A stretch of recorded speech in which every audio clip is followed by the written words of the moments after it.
pertanyaan yang menarik, karena ini ada satu pertanyaan menarik dan ini juga ditanyain sama beberapa temen nih yang kebetulan sebagai seorang freelancers. Kalau gue kerja sebagai freelancers, gue bisa kaya nggak sih gitu? Gue bisa kaya nggak gitu? Kaya as in apa ya? Kaya itu kan akumulasi. Ini kayaknya sebelum jawab mesti ya? minum dulu nih. Takut Kayaknya udah mulai agak sesek gitu kali pertanyaannya. Ini pertanyaan mungkin yang agak silly question, but you know, it's surprised by a lot of people gitu. Bisa nggak sih gue kaya sebagai freelancer? Mungkin di sini saya harus ngasih satu punchline.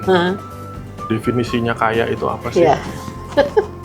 Ya. Apakah kalau kita punya 2 rumah sudah bisa dibilang kaya? Oke, benar. Apakah kalau kita punya tabungan 1 M, 1 miliar atau 2 miliar gitu, itu kita sudah kaya? Atau punya tanah gede di daerah mana gitu, Gunung Kidul gitu ya. atau Gunung Kidul yang luasnya 8.000 meter persegi, itu apakah udah bisa dibilang kaya? Atau punya blue chip shares gitu misalnya gitu. Jadi yang pertama yang mungkin harus teman-teman definisikan itu adalah kalau kita mau menyebut diri kita sendiri itu adalah kaya. Itu apa sih? Oke. Itu. Ada yang bilang, ya pokoknya ketika saya nggak usah ngapa-ngapain, tapi biaya hidup saya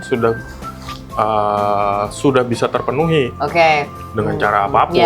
Tapi saya nggak usah ngapa-ngapain. Apa, gitu. make the money works for you gitu istilahnya gitu ya? Ya, atau kalau bahasa keuangannya passive income. Gitu. Nah sekarang pertanyaannya adalah, berapa biaya hidupnya?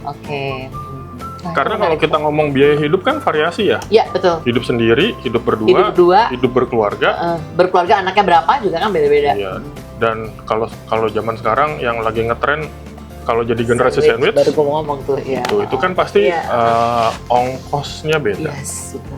Jadi kalau kita mau ngomong kaya, ini kalau kita ngomong 100% populasi, mungkin 95% itu ngelihatnya adalah yang kaya itu adalah yang kayak saya lihat di TV, yang kayak saya lihat di sosial media gitu kan. Tapi sebenarnya itu balik lagi ke kita gitu loh, Pak. Kita tuh mau nyebut diri kita kaya tuh kalau apa sih? Iya, definisinya apa gitu ya.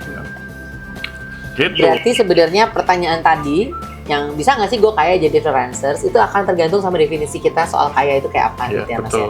Terus tadi Mas Atu juga ngasih tips, ini kalau Mas Atu jadi seorang pekerja lepas, then you gonna apply the teh botol principles itu tadi ya.